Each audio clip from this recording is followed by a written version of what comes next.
The cost of brisket this year is out of this world. But do you know that following some popular advice on YouTube is actually increasing the cost of what we pay for our brisket all in by upwards of over 30%. So the idea of saving nearly a third on your next brisket sounds good? Today's video is just for you. Now, I'm not saying for a second that there's anything nefarious going on here. People like Aaron Franklin have been so kind and generous, sharing online as well as in person. When I got a chance to hang out with him for a day last year, and he walked through everything in terms of his thoughts on backyard smokers to the restaurant, and of course, we talked brisket. Whether it was in that conversation or videos that Aaron has shared online, his approach is about a 30 to 35% trim in terms of the net weight of how much gets deleted from a brisket by the time they are said and done.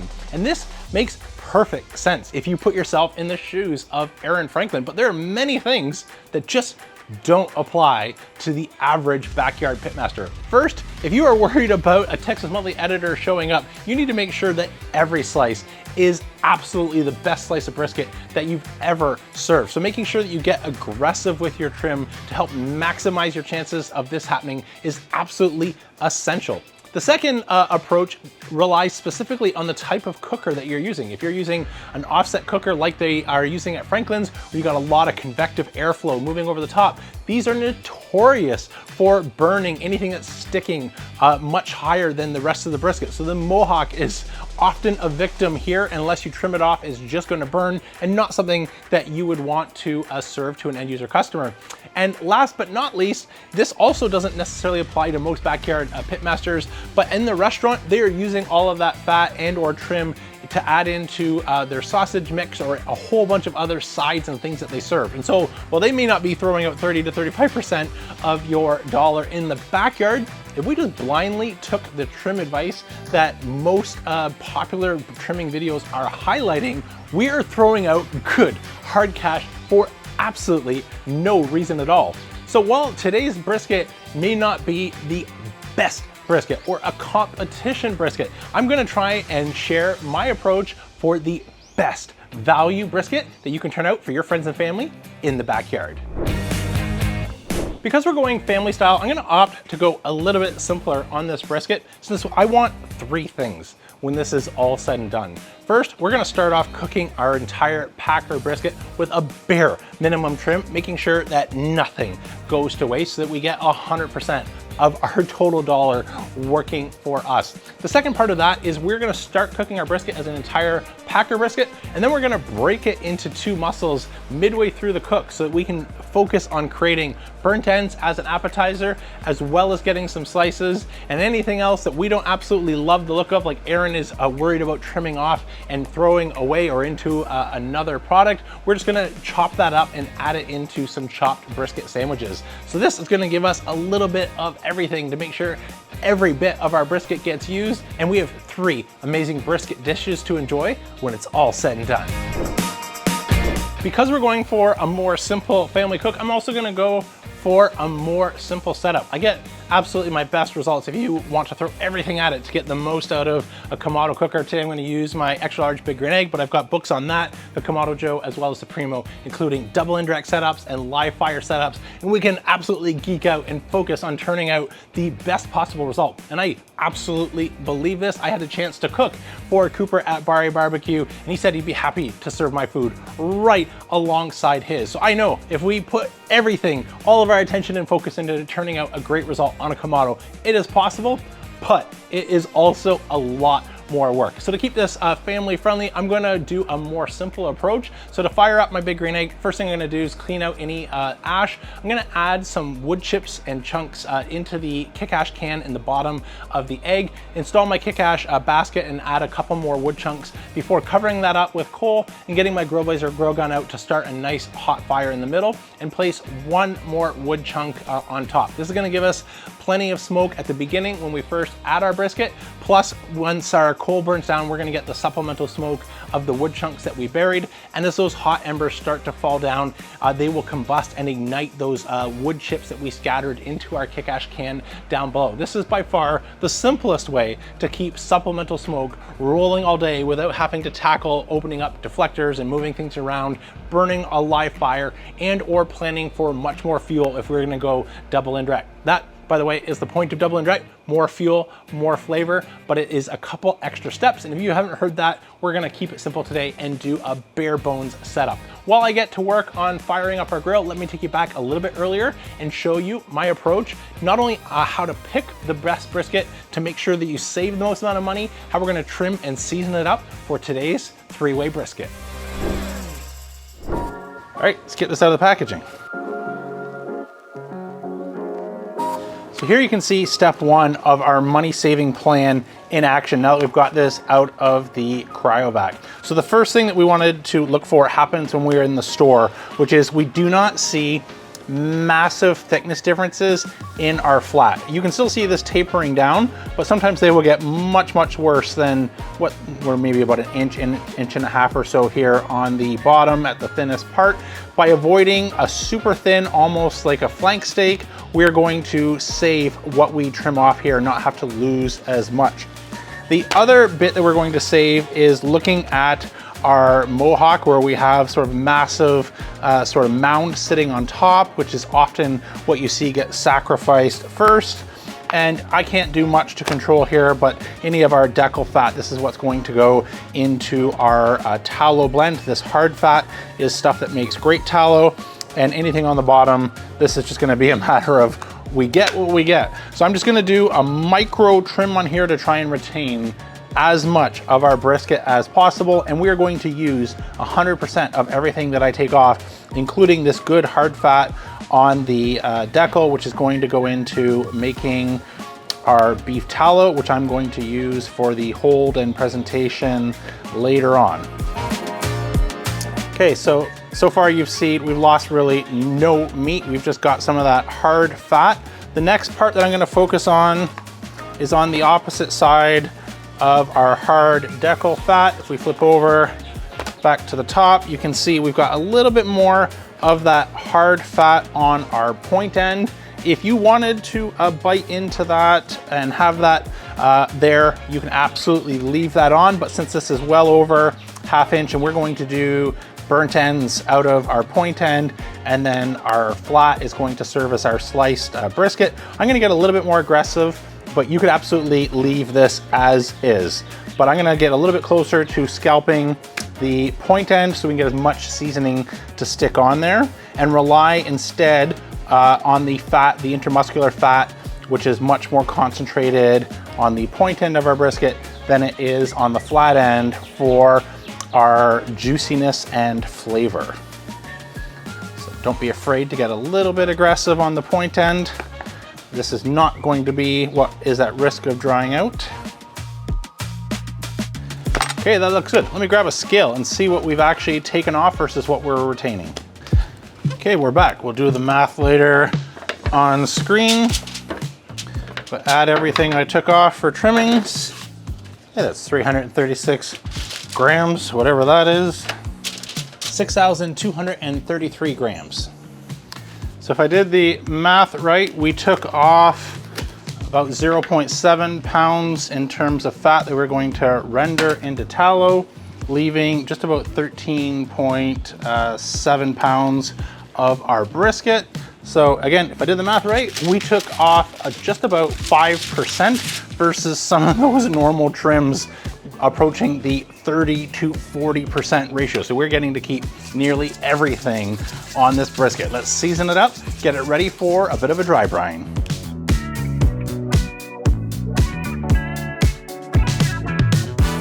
The rub that I'm using today is one that I've developed myself over the last year and a bit. And one of the things that you notice when I was prepping this that is a little bit different is a lot of commercial rubs are, upwards of 40 to 50% salt. Get a lot of feedback from people that don't want that much salt or a bit more control over the salt. So the rubs that I have been working on are not a 0 salt, but next to no salt, just enough so we get the right flavor on the end.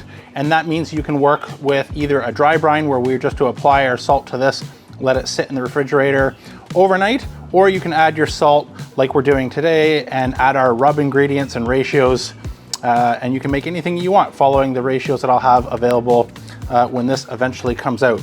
The first batch is going to be very limited, so if you have any interest in trying it yourself later this summer, be sure to sign up for the newsletter to be alerted when that is ready to go. But this is the rub compound designed for things like brisket, steak, where we want a lot of that depth in umami. I'm gonna mix in a little bit of our savory and some sweet spicy, and depending on what we're cooking, we would tailor that to go a little bit heavier on any one of those flavor profiles. Excited to share more later this summer when that comes out.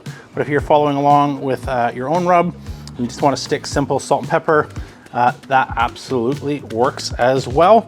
And I've got a couple free recipes for rubs on the website based off of some blind taste tests and recreating our family's favorite rubs. Now this all looks good. Let this hang out, brine. Get ready to fire up our grill.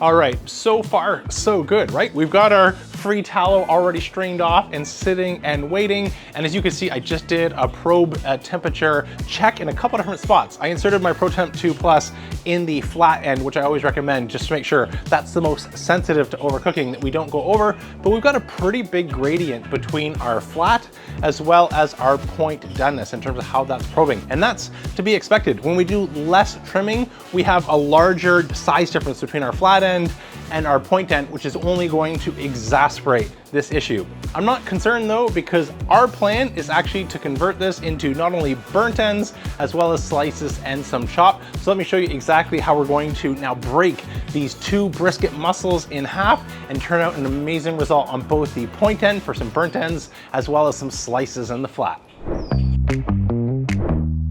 All right, our brisket is looking good. Now you do notice in the internal temperature a few minutes ago when we took that, I let this go a little bit further than what you might hear sometimes for recipes at 160, 165. And that's only because we're on a Kamado grill where I need to go a little bit further to start getting something that looks like a bark. Okay, we've got our tallow ready for adding a little bit into the foil, some extra rub to expose or cover some of the exposed area. I got a knife. Let me move everything over and tell you the game plan from here. So what you can see, hopefully that's coming through on camera, but you can see right here, we've got our flat and our point ends separated. And I'm hoping by the fact that we've cooked this into about the 180s that it makes following that seam a little bit easier to find so that we can separate our two muscles.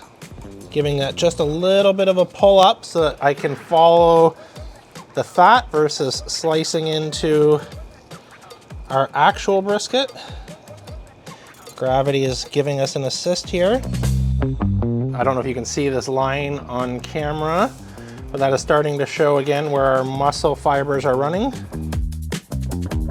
So now we have separated our point end from our flat end. What I'm going to do is add a little bit more rub onto our flat. We'll make a boat.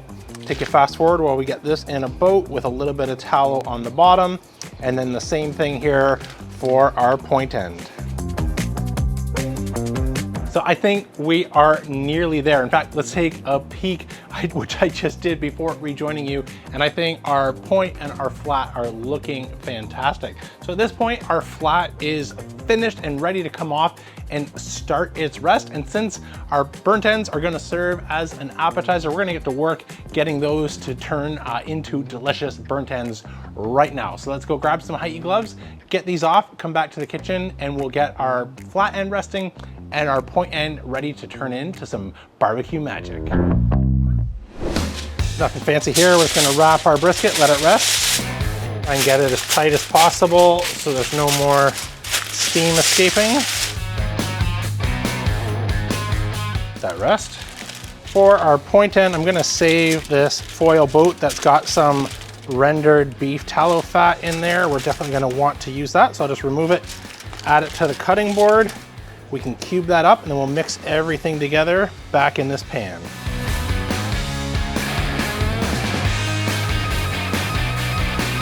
Oh, that looks like it's gonna be good. Flip this way, get some cubes. Add our burnt ends into our foil pouch. Add some of your favorite barbecue sauce.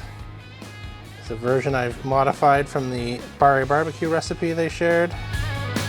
Make sure we aren't losing any of that rendered beef fat that our point end has pushed out. We'll mix these all together and we'll get them back on the grill. All right, looks good. Look at those back on the grill to tack up.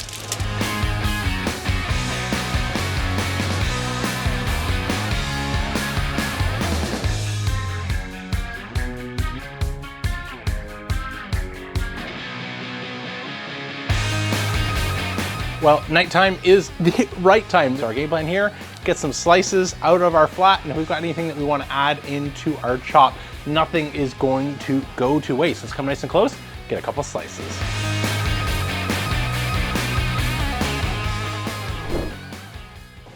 Oh, it's been a while since we've had one of these. I won't quite use the fail, since my plan anyways to use this brisket is to chop it for some guests that are coming from brisket sandwiches. But in terms of the slices go, absolutely, that is not what we want. We overcooked our brisket flat to the point where if I push too hard with a knife, I'm starting to just have it sort of mush and fall apart, which is great for shredded brisket sandwiches. Not so great for folding over the finger, doing the flop test and a gentle pull. So we'll chalk that one up to James Air. It's been a while, but every now and then it happens. I clearly got too distracted getting excited about our burnt ends, which I think look, and we're gonna find out, taste fantastic. Cheers. Those are perfect. So point end perfect, flat end, it's gonna be great for shredded.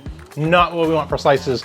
That's more of a James issue than it is with anything to be able to save yourself nearly 30% on brisket. And I thought in hindsight, you know what, I normally, when I do a Kamado style cook like we did on the green egg today, go for my double indirect setup to stop sort of too much heat radiating from the bottom. And it's clear that we have turned the bottom of our brisket into leather by not going with my double indirect setup. Ironic, because I wrote the book on Big Green Egg, Kamado Joe, and Primo double indirect setups. But I know not everybody has a second deflector and being able to space those to turn out amazing results. And I thought I'd try and keep it simple, but this is a painful reminder why we do that in terms of protecting our brisket and making sure that we don't overdo the bottom, along with other things like a foil boat to, again, help protect from a bottom heat cooker where we're sitting so close to the fire. But I'm not gonna wallow in a pity party for too long. This still tastes amazing, even if we didn't get the texture that we want.